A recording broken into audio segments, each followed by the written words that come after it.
quelque chose dans leur attitude, quelque chose dans leur vie. Et ça va me poursuivre en fait, ça va me poursuivre dans les jours qui viennent, dans les mois. Et j'aurais envie finalement de faire quelque chose de ces vies minuscules.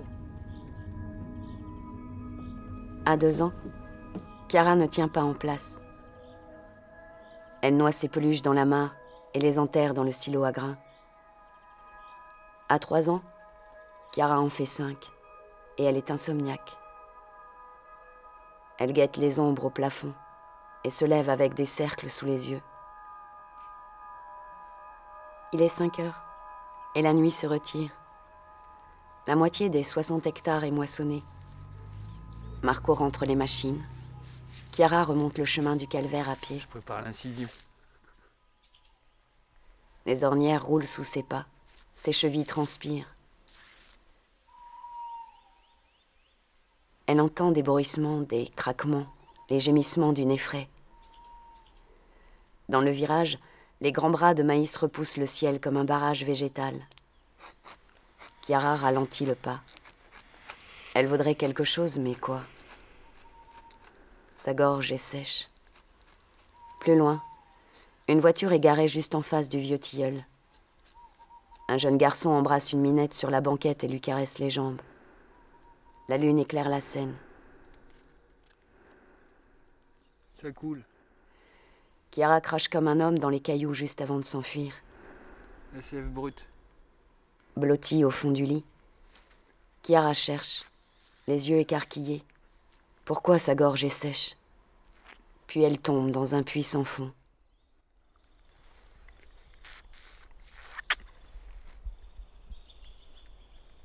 C'est de l'eau qui vient de la terre, avec les éléments minéraux et toutes les réserves de l'arbre qui montent pour là-haut, pour faire exploser les bourgeons.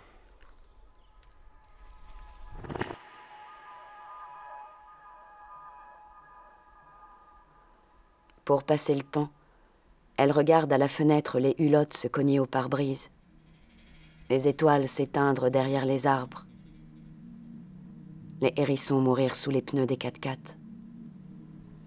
À force, elle fait bleuir ses lèvres collées aux vitres et s'endort d'une masse, la tête dans le nylon des rideaux. Moi, j'ai soigné une dame pendant 1 an et demi, et toujours en train de souffrir, et puis tout. Bon, vaudrait mieux faire une piqûre. C'était, comment qu'on l'appelait déjà? Oh ben zut. Louise Dugat.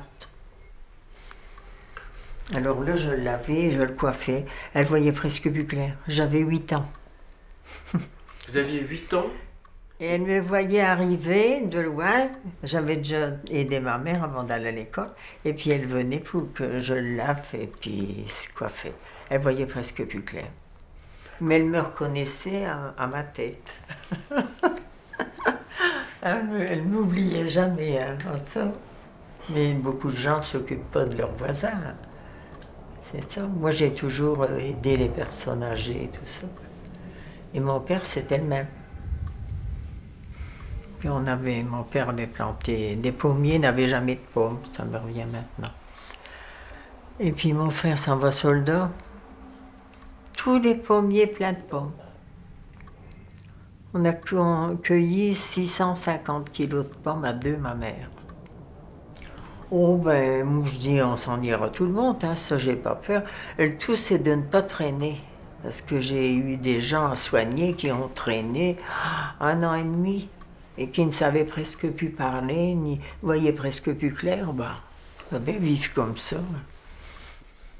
C'est triste. Hein? Puis les voisines ne s'occupaient pas d'eux. Ah non.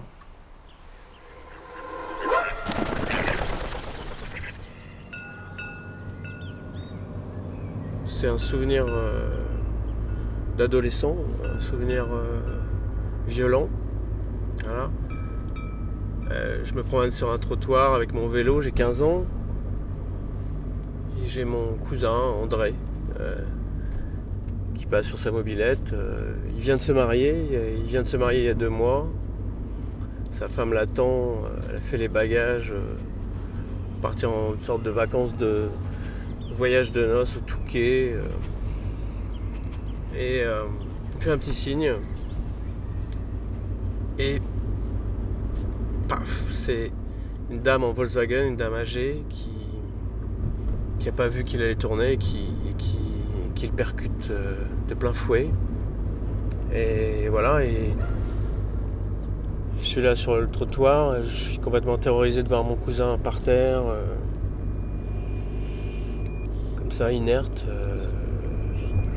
Faudrait aller vers lui, le serrer dans mes bras. Et je peux pas. Oui, je suis terrorisé, quoi. Et j'ai fait de ce lieu qui a tué mon cousin un endroit, la voiture, quoi. J'en fais un lieu où je visite le monde, où je prends des gens dans mes bras, où je prolonge des vies en racontant des histoires, je prolonge des vies qui pourraient s'arrêter. Mais cette violence tout à coup d'une vie qui est barrée, qui est rayée de la carte, elle est aussi dans le roman. Parce que ce qui se passe dans le roman entre Chiara et Jean se termine par une très grande violence aussi, et je crois que j'ai mis un peu de cette histoire, j'ai mis un peu de la mort d'André dans ce roman. À chaque rencontre, un rougir, un regard de trash et dormir peut être du même vertige. Au plus sombre de la forêt, au pied et au cœur de la tempête, tout en haut des jumelles qu'une force voudrait arracher, la vieille cabane de chasse craque de toutes ses jointures. Chiara n'emmène pas large. Elle est assise au bord du lit, terrorisée, la main sur la bouche pour ne pas hurler. Sa panique hésite entre deux frayeurs. Dehors, la tornade menace son abri et les clous des planches gémissent. Par endroits, le carton bitumé laisse même pisser la pluie. Dedans, l'homme aux cheveux rouges accroupi à l'entrée la scrute de ses yeux de furet.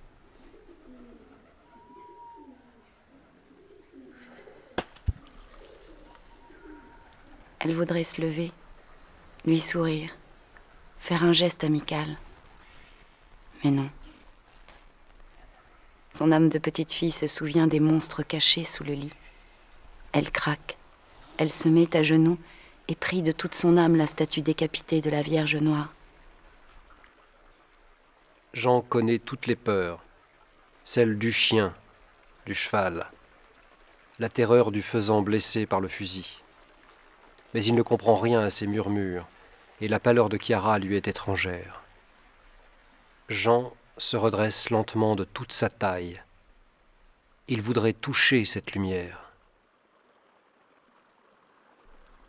D'un geste lent, le même que celui du chasseur se faufilant pour débusquer, Jean attrape une bassine et la glisse, accroupi, sous la gerbe qui pisse du toit au pied du fauteuil défoncé. Chiara, rassurée, l'imite et place une casserole sous une autre fuite à côté. Le plic-ploc réveille ses joies d'enfant dans le grenier et elle sourit. Elle sourit. Dans la forêt ici, il y a beaucoup de chevreuils. Il y a beaucoup de chevreuils en animaux. Et puis il y a des blaireaux, des renards, plein d'oiseaux. On les entend les oiseaux, ça chante. Un rouge-gorge.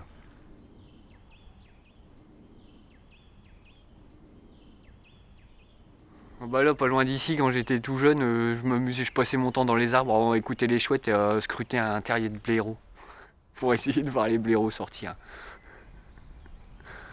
Il y a ululé la chouette, ça m'a valu que la chouette elle se pose juste à côté de moi. Dans l'arbre, mais elle n'est pas restée longtemps. C'est ce qui a nourri la passion de la forêt. T'as jamais eu peur un jour? T'as jamais eu une grande peur? T'étais pas arrivé un truc un jour dans une forêt? Si. Ça s'est passé au Val-Joli, enfin sur la forêt de Trélon, là-bas, près du Val-Joli. Et en fait, je terminais une coupe de bois et j'étais avec un chien. Et j'étais parti là-bas. Et bon, la nuit tombée, c'était au mois de décembre, janvier. Et le chien, d'un seul coup, s'est ramené à mes pieds. Enfin, il est venu à mes pieds comme s'il avait eu une peur d'une chose. Et d'un seul coup, je me suis senti justement épié, observé, mais mal à l'aise, très mal à l'aise. Et à tel point que je suis parti. Pourtant, je passe mon temps en forêt. Et là, vraiment, j'ai été pris d'une angoisse. Et je suis reparti. Et j'en ai parlé à un forestier. Et il m'a dit en fait qu'il y avait eu, pendant la guerre, un massacre de soldats qui avait eu lieu là. Il y avait eu l'armée allemande qui avait tué des soldats, je ne sais plus si c'était anglais ou français. Et sur cette parcelle-là, il y avait eu des morts. Alors, je sais pas si c'était ça, mais ça m'a fait drôle. C'est la seule fois où j'ai vraiment eu peur. J'ai eu une angoisse à partir, à quitter les lieux, quoi, alors que ça m'est jamais arrivé.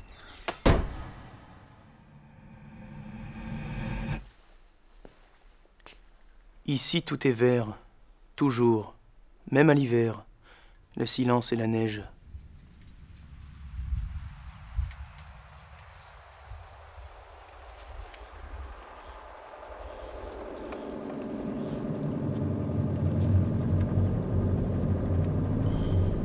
J'ai jamais considéré le lieu où je vis, où j'habite, depuis une cinquantaine d'années, le nord, des petits villages, donc Flourzy. Jamais considéré ça comme un décor, en fait. Le lieu, c'est d'abord... c'est quelqu'un qui me parle. C'est quelqu'un qui me parle à travers les arbres. C'est quelqu'un qui me parle à travers les personnages. Je peux même dire que le lieu où je vis est un personnage depuis que j'écris. Il a été même le seul personnage au début de l'écriture, puisque dans mes textes poétiques, il n'y avait que des espaces vides, des prairies vides, des arbres, des enclos, des prairies, des voyettes, des pâtures. C'est vraiment, quand je marche, quand je me promène aussi à pied, je sors de cette voiture de temps en temps, j'ai l'impression d'entendre des phrases, d'entendre des mots, d'entendre le lieu qui raconte, qui m'apaise aussi. C'est un lieu à qui je pose des questions. C'est un lieu vers lequel je me suis tourné dans ma vie, à des moments difficiles de ma vie, à des carrefours. Et c'est un lieu qui, entre le ciel et la terre, voilà, qui porte mes pas, qui porte mon regard.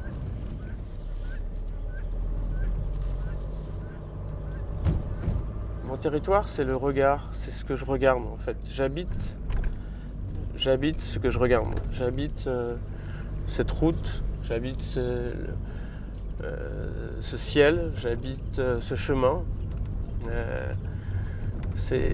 Mon territoire intime, c'est un territoire du regard. C'est là où je me sens vivant, je me sens protégé, je me sens grandir. C'est ça, mon territoire. C'est le lieu du regard, en fait.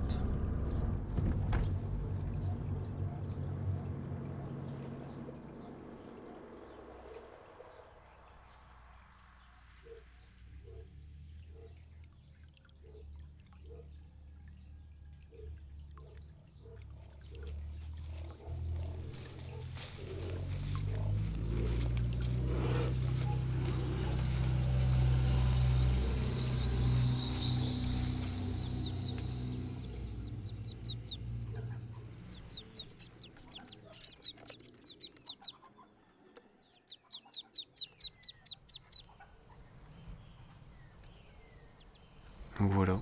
Et là, c'est la plus belle saison, le printemps. C'est toujours une angoisse, moi, le printemps. Savoir si ça va redémarrer. Si ça reverdit. Et heureusement, le miracle de la vie a toujours lieu.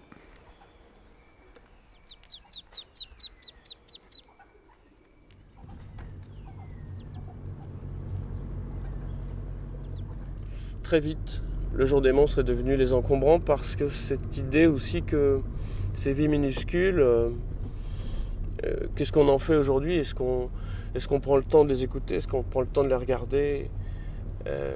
Alors qu'il y a une intensité, dès qu'on commence à écouter l'histoire de ces silhouettes qu'on croise, on s'aperçoit qu'il y a une vie qui se déploie avec des petits drames, avec des solutions pour s'en sortir.